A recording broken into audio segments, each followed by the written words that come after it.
things. Okay. All right. So welcome, Dr. Maria Kennedy from the American Studies Department here at Rutgers. We're so glad to have you here to talk with us about fake news as folklore. Thanks for having me, Dr. Lawrence. Yeah, I always feel like I'm doing some kind of role play as though the class were all actually here. Anyway, so I thought we could just dive in maybe with you could tell us a little bit about yourself and what you do in the Department of American Studies. Sure. So yeah. I am an instructor in the Department of American Studies, and I am also the administrative director of the New Jersey Folk Festival. So half my job is teaching and half my job is running this festival, which includes a student internship component. So I manage a class of student interns who work on the festival.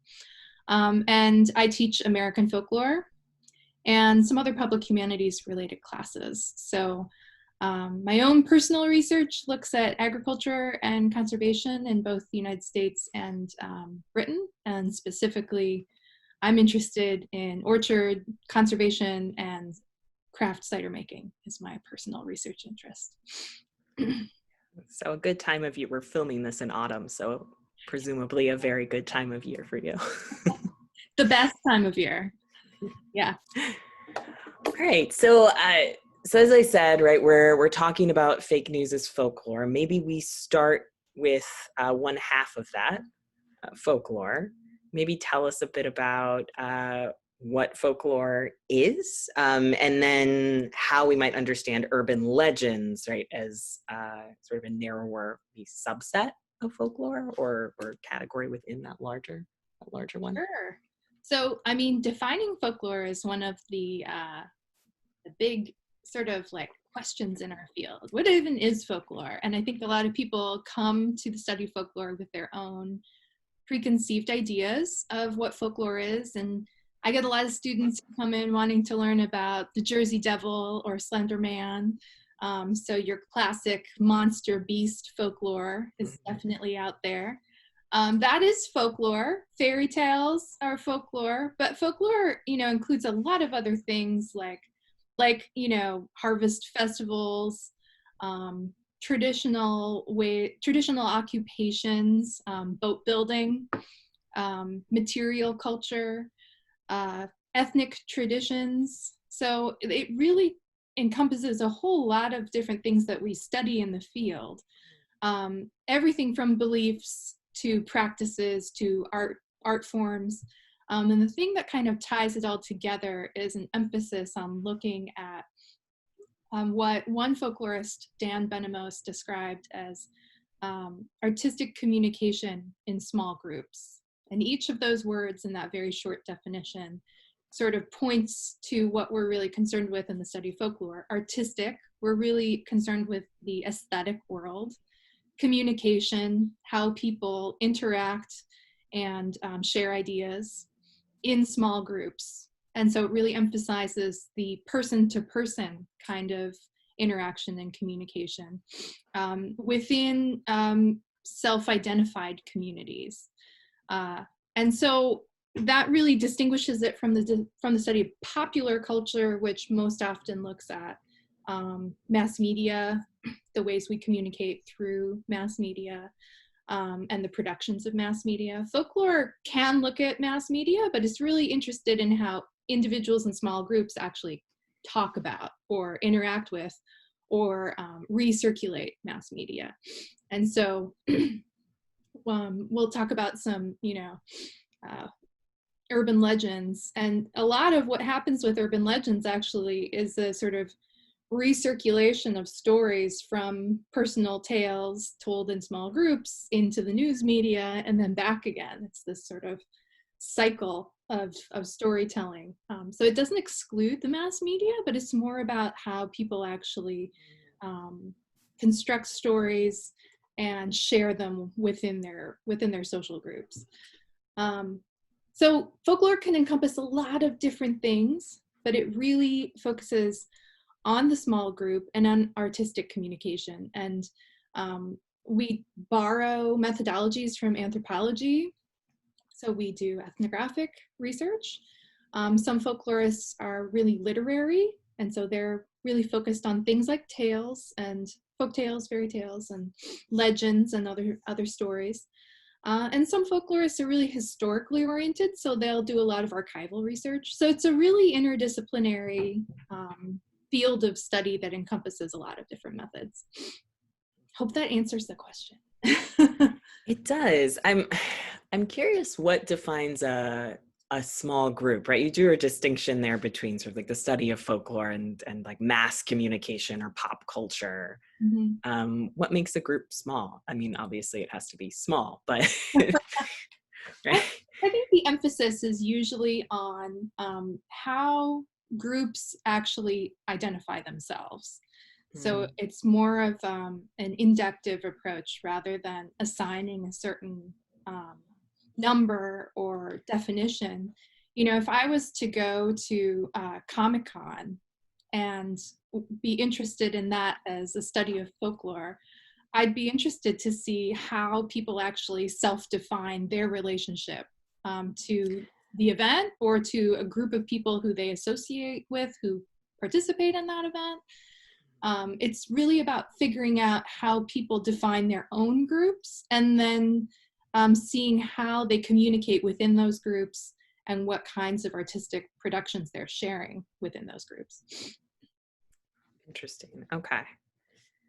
This is like a different, there's a different sort of lens through which you're thinking about groups and their self-identification. Yeah, and group has actually, there's a great book called, it's called 8 Words, and it's 8 words for the study of folklore. And group, it really focuses on these abstract and theoretical concepts that define our field, and group is one of the chapters of this book. So it really is a big thinking about group and how we conceptualize it and what it means for our study is actually something that has been at the core of the field and around which there's lots of intellectual, debate and discussion. That's so interesting. In librarianship, there's quite a lot of discourse around like community. And publics, right? I'm just interested in what kinds of overlap there might be. But that's taking us down a tangent that I it's my own interest, I suppose. So we did want to talk about urban legends then within folklore, and I think you have some examples as well queued up of those. This is where I'm going to share my screen because I have a couple things to share. So within the study of folklore, the study of urban legends or contemporary legends, because they don't have to be about cities or about urban life, they can be about any kind of place. So contemporary legends kind of has a broader scope. There's a whole field of study of this within the study of folklore, and this is a nice definition. The term contemporary legend is used to describe unsubstantiated narratives with traditional themes and modern motifs that circulate in multiple versions and are told as if they are true or at least plausible. The legend form is dialogic, told to remark upon or debate issues related to contemporary concerns such as crime, technology, big business, government power, or sexuality. And so I'll stop sharing. So that's a nice definition of contemporary legends. And I think that this study of contemporary legends really grows out of the study of fairy tales, legends. This is what the people sort of think of as the classic. If they were asked, what is folklore? And they would say fairy tales. That's definitely right. And the way that folklorists study fairy tales actually informs how they study legends, contemporary legends as well. Because we can think of contemporary legends as modern fairy tales in a lot of ways.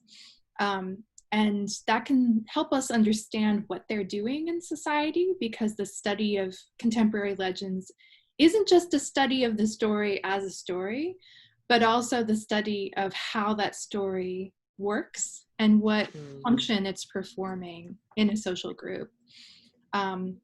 But the way that we look at it has both a structural and a functional sort of format. And so I'm going to share my screen again, and I just want to share this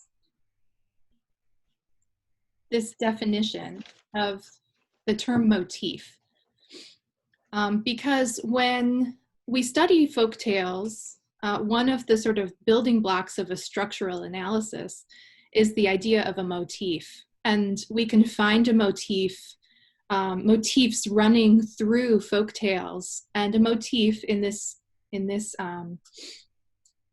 definition is any striking or unusual unit recurring in them, meaning in the folktale. It may be an object, such as a magic wand, a marvelous animal, such as a speaking horse, a concept, such as a taboo or a forbidden act, and an action, such as a test or a deception, a character, such as a giant, an ogre, or a fairy godmother, a character type, such as a fool or prophet, or a structural quality, such as formalistic numbers or cumulative repetition. Mm-hmm. So that is the definition of what a motif is. Pardon my typos in there.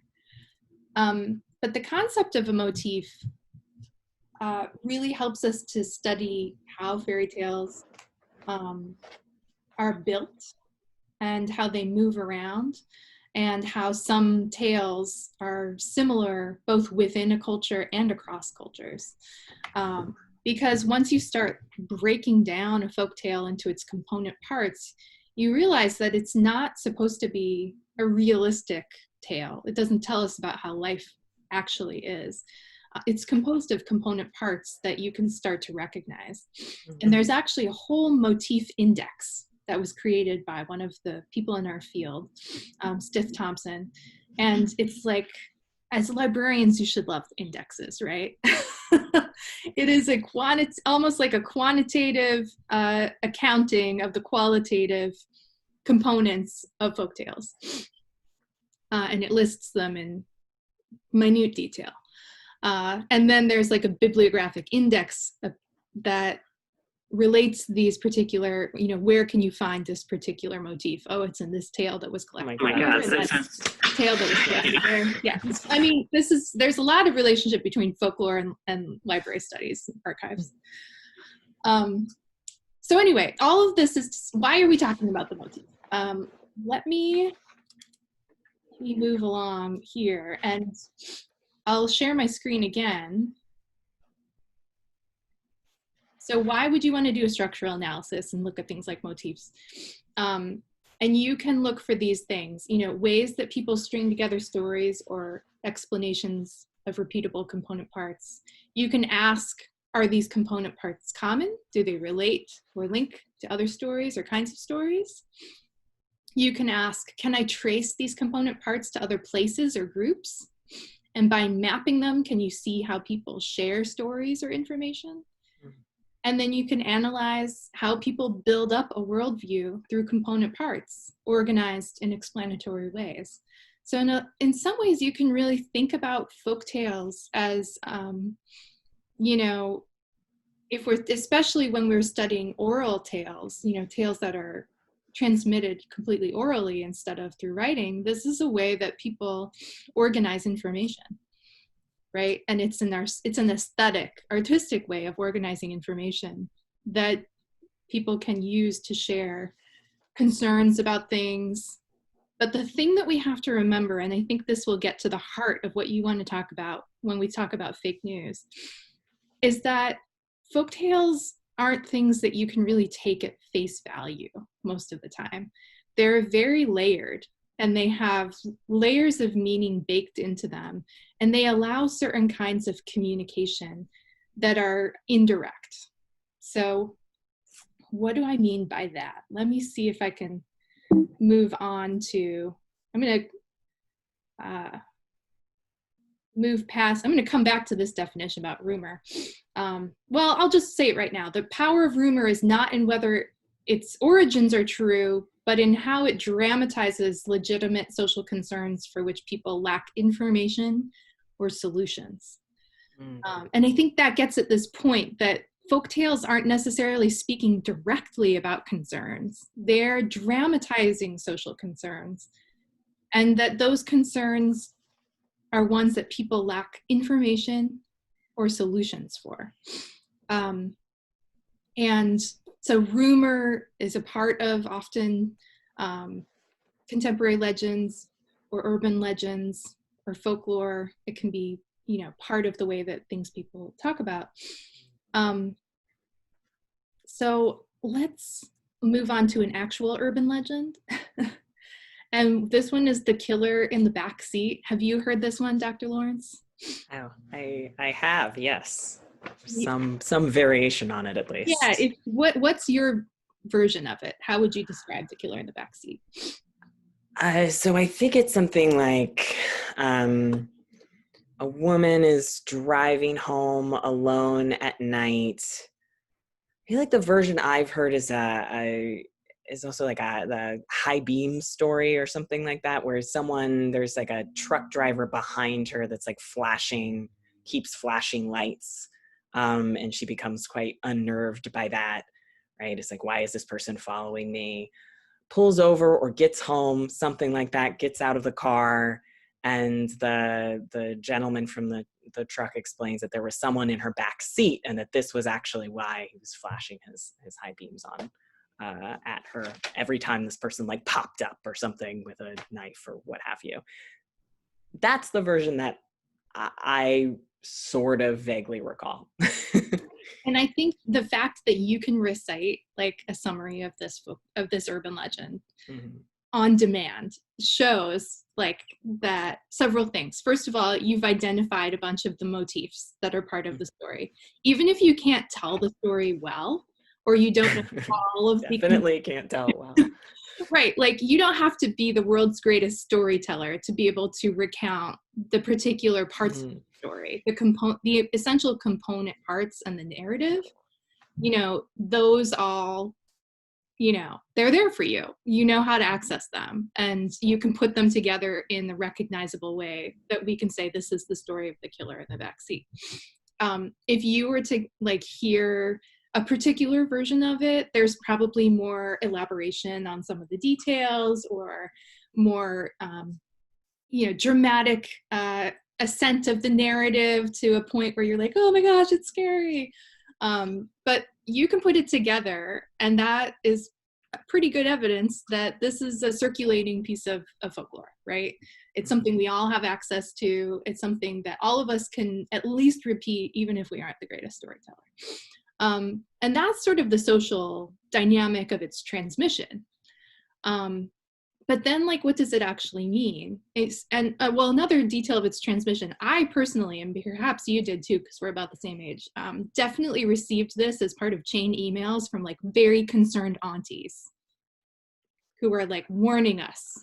Oh, it's possible. It's possible. I'm now trying to remember where I encountered it. I think also perhaps in the context of the horror genre, sort of being told in like a short story form as well, maybe online. I'm not sure. Well, that's the thing. It comes up in multiple places. Yeah. And we encounter it in multiple formats.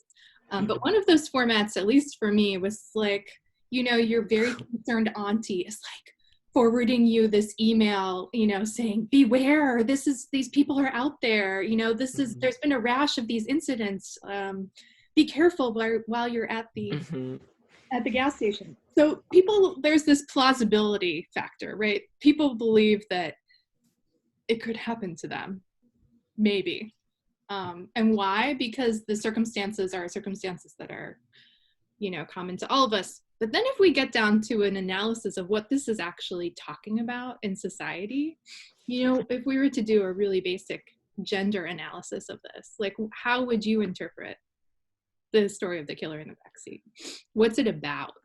Oh, I mean, it seems very clearly to be a warning to women about being alone out in the world, and specifically driving by themselves at night. I mean, it seems to be, and I think it makes sense to me, right, that you have received it right from concerned aunties for just that reason, right? That they're they're deliberately kind of warning you, and there's that gendered warning embedded in the story. Right. And I think that that goes back to, you know, there's a legitimate social concern that people are addressing in this, but they're not outright. I mean, they may also say, don't go out at night, but they're not outright like giving you this restriction. They're telling you a story that the restriction is baked into. And so well, I have actually shared this story, and I do actually check my back seat. And I feel a little weird about that, because it's not that I mean, I'm a totally feminist, like self-independent woman. And I don't believe that women should be afraid or not go out after dark. And yet I'm participating in this sort of community-wide tension, concern, you know? It's things that we might not ourselves believe, or we're not being told directly, you know, women shouldn't go out at night. Instead, the urban legend communicates all of these fears and tensions and social concerns that we don't have a great way to address directly. So it's very indirect format. Sometimes it seems more direct than others. And I'm going to go up to my, this other slide to talk about the function of the urban legend. And this folklorist, Bascom, he identified these 4 functions of folklore. So education, escape from limits, maintaining conformity, and validating culture. And definitely, I think The Killer in the Backseat is a maintain conformity type of tale. It's, you know, really encouraging women to beware of being out alone at night and maintain conformity to this social norm that, you know, women shouldn't be out at night. And even if we disagree with that norm, we're still participating in it in some way. You know, we're still engaged in this discussion, even if we don't want to be. And so that's like, I think, a really classic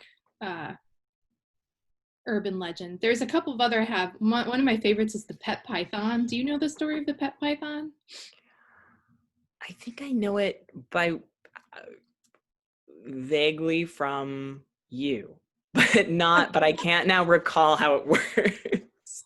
Well, it's basically a woman has pet python, and she lets it out of its cage every night, and it slithers into bed with her, and she thinks, oh, how nice, it loves me. But right, yeah. And then it stretches itself out, and then she goes and tells us to her vet, and the vet's like, it is sizing you up to eat you, like, do not let it out of the cage at night, because it's trying to see if it's long enough that it can start consuming her. So this is another urban legend. I've encountered this in various formats. This I screenshotted from the internet somewhere where it was circulating. And this one, I think, has a few other interesting themes. Like, number one, there's definitely some, you know, female sexuality themes baked in there. Like, women shouldn't have things in their bed that aren't supposed to be there. And I think even the imagery itself on this particular website speaks to that. Sexuality overtone. But then there's also, I think, the more interesting one to me is the wild animals in the wrong place motif. You know, and the wild animals in the wrong place motif really crops up a lot. And alligators in the sewers is another one. You know, wild animals showing up in domesticated places where they're not supposed to be. And I grabbed all of these from a New York Times article that actually sort of did a historical review last year of reports of alligators in the sewers. And it really speaks to this concern. Again, it's a social concern that people either don't have access to information for or don't have a solution for. And the concern is, how do we deal with the growing city and how it interacts with wildlife? Or, you know, or in this case, people getting pets that aren't supposed to be pets. They think that the alligator in the sewer urban legend sort of grew out of people getting alligators as pets for real and then not knowing what to do with them and flushing them down the toilet. And so again, it's like, are we really supposed to have these kinds of pets? Like, there are certain pets that are pets, and they're usually fluffy and mammals. And then there's other things that are not supposed to be pets. And that's what we have urban legends about, because they're maintaining conformity. It's like, don't get these kind of pets. These are the wrong kind of pets. We should not be interacting with these kind of wild creatures. And then, you know, again, with the interacting with creatures who are out of place, we get to the monsters, like the Jersey Devil, another favorite. But there's all kinds of cryptid stories, which I think a lot of people love. And this is where we really begin to move into the realm of the fantastical, right?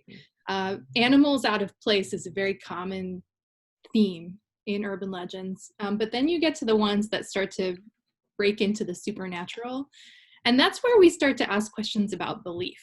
Like, do people really believe, you know, that these monsters are real? You can sort of believe that the snake in the bed might have been something that happened to somebody. Or the killer in the backseat, very, you know, probably improbable, but possible, you know, if you were in the wrong place at the wrong time. But then we move into these realms where folktales start to sound really implausible. And they're really going into the realm of the supernatural. And that brings us into a whole other area of how do people actually believe in things? And how much of the story do they actually think is true? But I want to sort of redirect us to this definition again of rumor and contemporary legend earlier, of dramatizing legitimate social concerns for which people lack information or solutions. And I know that, you know, in information studies, a lot of your discussion is around when it comes to things like fake news, can we get people the right information, and will that solve this problem of them believing completely wrong things that are circulating? Because fake news is really just another kind of contemporary legend that's circulating amongst people. And I think I've heard you talk about this you know, theory in information studies that if we just get people the right information, then they'll stop believing these things. But I think the other part of this definition is the more important part, and that is, you know, that these kind of stories dramatize legitimate social concerns for which people lack information or solutions. And if they don't have solutions to something, I think that's where these kinds of urban legends and contemporary legends start to veer into territory where it becomes more fantastical. It moves out of the realm of things that we would view as possible. It moves into the realm of like belief, not based on facts. And why do people tell these kinds of stories?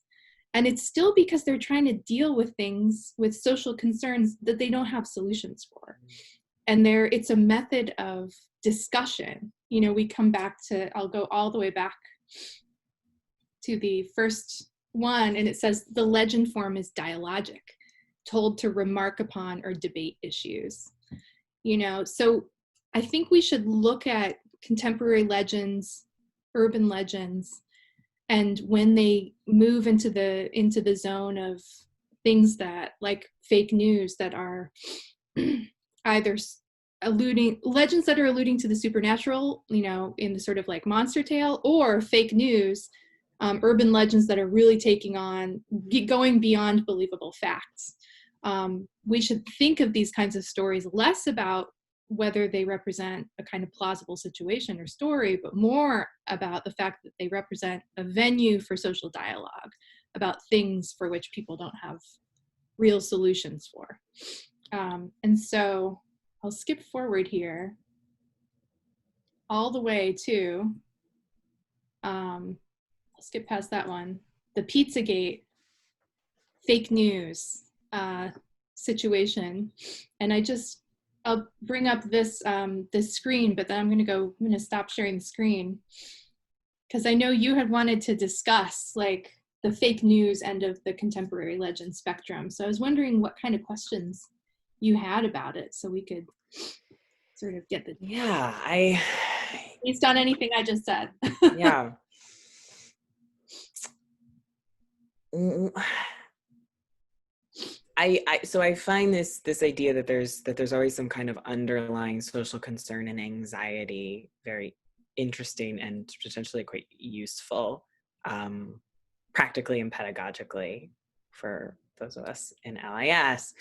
I'm also wondering how one goes about sort of identifying. We were doing a little bit of this with sort of with some well-known urban legends, but how maybe one goes about identifying that social concern in the context of like a fake news story. Is the method here just the sort of like structural analysis just the same, or what do you think? I think it's fundamentally the same. Okay. You know, so if we think about Pizzagate leading into QAnon, as if we think about Pizzagate and the basic story of Pizzagate being that people believed that this couple of pizza restaurants in DC were the front for a child sex trafficking ring. That's the basic story of Pizzagate, and that this was related to Hillary Rodham Clinton. You know, that story, that fake news story, or I should say that urban legend, which then became circulated in the news. I think the things that the component parts of that, you know, child sex trafficking ring, that's one of the component parts of it. It's there's a front, the local business front. And then there's this politician that's attached to it, you know, big government sort of character. I think this speaks to many concerns that people have about the way that we live in society right now. And one of them is the child sex trafficking motif, which is continued in the QAnon conspiracy theories now. I mean, that's like the thing that really continues to be part of these contemporary legends. I mean, to me, if I were to think about that, I would ask the questions: why are people concerned about child sex trafficking? Like, why is this motif resonant? Why does it continue to appear in these separate and yet linked contemporary legends? And child sex trafficking, you know, is not something that most people come into contact with, but it expresses a concern about how parents are not in control of the worlds their children are interacting in. And that could be have to do with a number of different things happening in our society right now. I mean, at this particular moment, especially during the pandemic, I mean, in one way, parents are like more in control of their children if they're educating them at home. And yet in another way, they're totally out of control because all of the things that are usually in place, the right places for children to be in, are no longer available, right? Children can't go to school. They can't go to the normal places where they're supposed to go. And I think that's like a big source of anxiety for a lot of people right now. And even before now, just the ability of children to get on the internet and access all kinds of information that their parents don't necessarily feel they have control over, despite whatever limitations they might place on their own technology in their own homes. The fact is that kids can go out there and get on a phone and just, you know, basically interact with anything they want. And that's a real change in the authority and structure of parenting. I also think the shift in gender roles and in parenting is a big thing for us to think about. The increasing sexual freedom of teenagers and access to things like Planned Parenthood, sexual education, the ability for them to talk about sex on TV, even just, non-threatening kinds of conversations about sex are so much more common in mass media now than they were when I was growing up. And so there's a whole realm of just changes in the way that parents parent their children and the access that children have to information outside the sphere of their own home. And those social changes, to me, would speak to that underlying social concern that people are tapping into. Whether or not they believe in Pizzagate, whether or not they believe in the claims of QAnon, the fact that these things start to circulate at all means that people are interested in having a space for dialogue about things that they have deep concerns about, even if they can't name what those things are.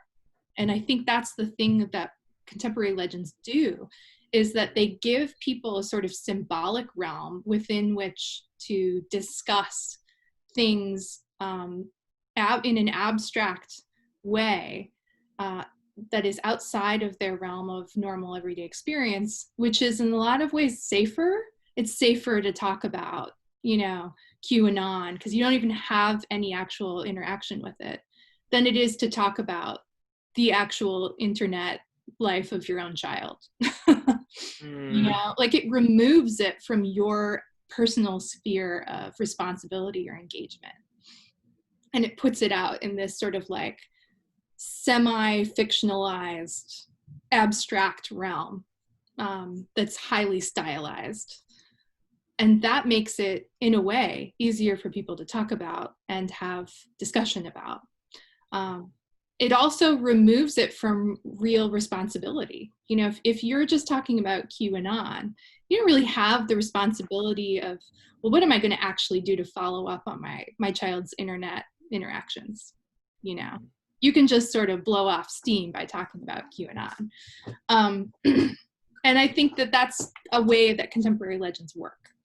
They allow people that space to talk about these things that are difficult to actually engage with in real life. It's really, yeah, it's fascinating because it really does take the emphasis off of like bad beliefs, which I'm very curious with QAnon and other sort of like large scale or maybe like popular conspiracy theories, how many people are participating who don't really believe the stuff or sort of partially believe it. If you think back to the first legend, the killer in the back seat, when we were talking about it, there's sort of this like, it's like you said, like it's not that we believe it per se, but there's this like kernel of anxiety. You have this like sensation, even recounting it, where you sort of almost want to like look over your shoulder. It taps in, it like taps into something that's affectively like resonant. So I suppose which is just to say that this is really, I think it's really an illuminating way to think about the space that this is providing, what these spaces are doing for people, rather than just sort of how they're getting tricked or misled. Yeah, because I think that if you come at it from a let's give them the right information angle, you're not going to change their mind, right? Because they're not there to change their minds. They're there to engage with deeply held social anxieties. And the way to really engage with those social anxieties is to engage with them. If you were to, but that means a totally different route of activism, right? That means instead of like trying to discredit QAnon, you engage in real substantive activism around the education sector. How do we actually change the ways that our children have access to fulfilling and useful and safe spaces in which to interact and learn? Or and that's assuming that kind of thing can be changed. There's also the fact that a lot of these things speak to deeply held anxieties about the change of social life. So, just the changes in sexuality, you may not be able to convince your grandma that talking about sex openly on TV is a good thing, because that speaks to her fundamental values and beliefs about how the world should work. And so, that's a much more difficult thing to interact with and engage with. I don't have an answer for that. Yeah, well, and it's extra tricky when you're looking at some social concerns. It seems like you can kind of zero in on them and have a kind of immediate, I don't know, maybe like empathy or sympathy for, but some of them feel kind of immediately noxious. You're like, well, you're reacting with anxiety towards social changes, which are in fact good, right? That we're having more open conversations about sex and sexuality, that people have better access to, for instance, like reproductive health care and so on. No, I think that's exactly right. And, another thing that I discuss with my students in my American folklore class, when we're talking about, before we even get to contemporary legends, we read some of the folk tales that were collected in the Pine Barrens. And we look at the supernatural ones. So there are tales about, there's the Jersey Devil, of course. But then there are tales about witches, and then there are tales of encounters with the devil. And there are several times where the devil is described explicitly as a Black man using a racial slur. And these kinds of tales, they're not like, folklore isn't always good. And this whole conversation sort of alludes to that. These kinds of tales where people are expressing their deep social discomfort with the increasing emancipation of Black people in our country. And these tales were recorded in the 1940s. So, Jim Crow era stuff. People expressing their discomfort and their social concerns doesn't mean that those social concerns can be allayed, or that they should be, because sometimes those social concerns are about people finding that the world they grew up in is no longer here, and they are angry about it, and that they want to express that anger. And I think that's what's going on with QAnon. I think that people are deeply angry about the shape of the world as they knew it no longer existing. And you can, even, you look at the stuff about QAnon, it's not only the sex trafficking, but it's like the baby eating, like the cannibalism. Yeah.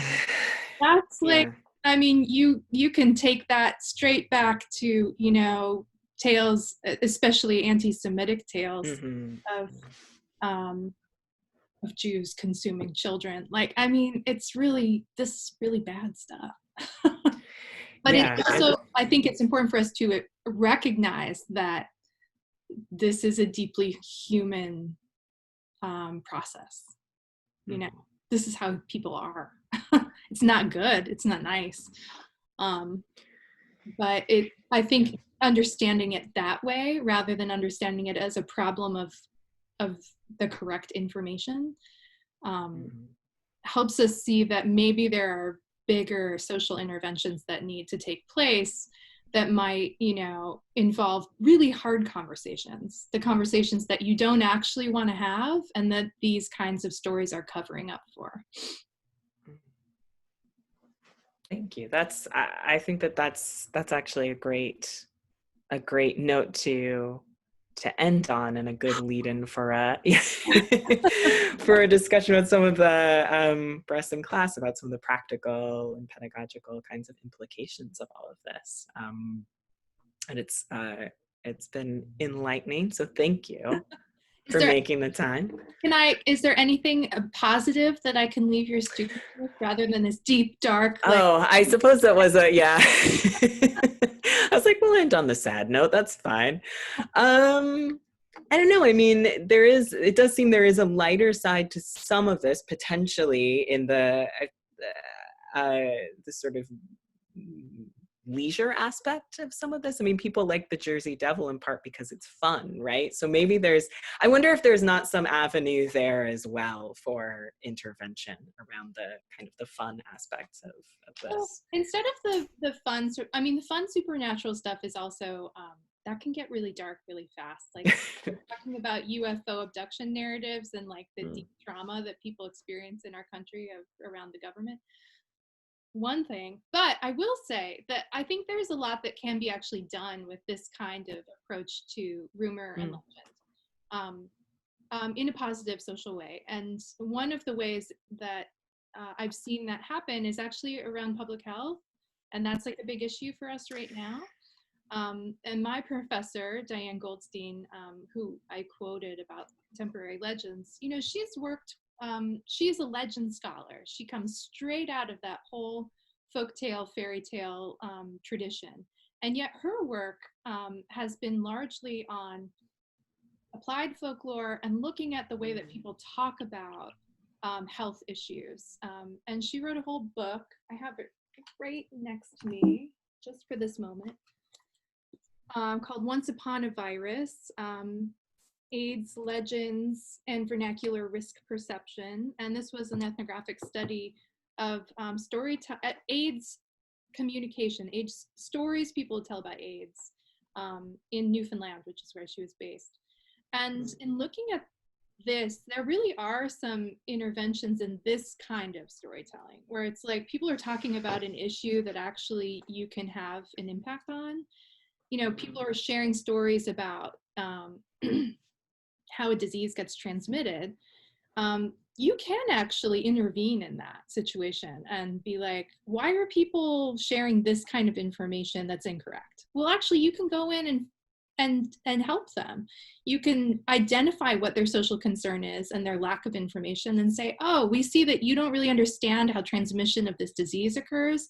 Let's change that through public health information, you know, and also let's find out what are the networks of exchange and information sharing that people are using and hijack that for good purposes. You know, if we find out that there's like a network of storytelling amongst school kids on the playground, or if there's like an activist group, this is a better example, an activist group that has been really mobilized but is sharing incorrect information, maybe we could use that activist group to really share the right information. So I think, you know, one story that she told me was that she was contacted by the World Health Organization about the first SARS epidemic. And they were saying, hey, we see that there are all of these rumors circulating about the disease, but they're circulating incorrect information.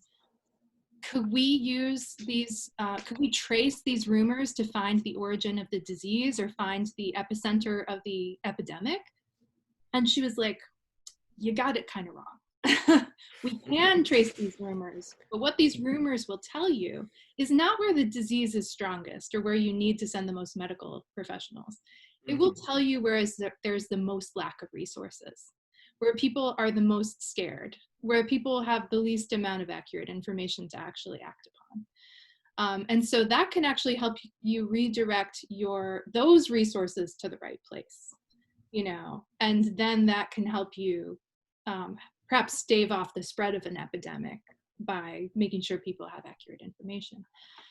And so I think in our moment right now of being in the middle of an epidemic, a pandemic, there's a lot of crazy stuff, you know, rolling around the internet about COVID-19. We've seen a lot of that. And there are folklorists actively working on this. But yeah, there are positive opportunities for intervention, especially in these kinds of situations where it's about an actively unfolding, you know, situation. Yeah, no, it's that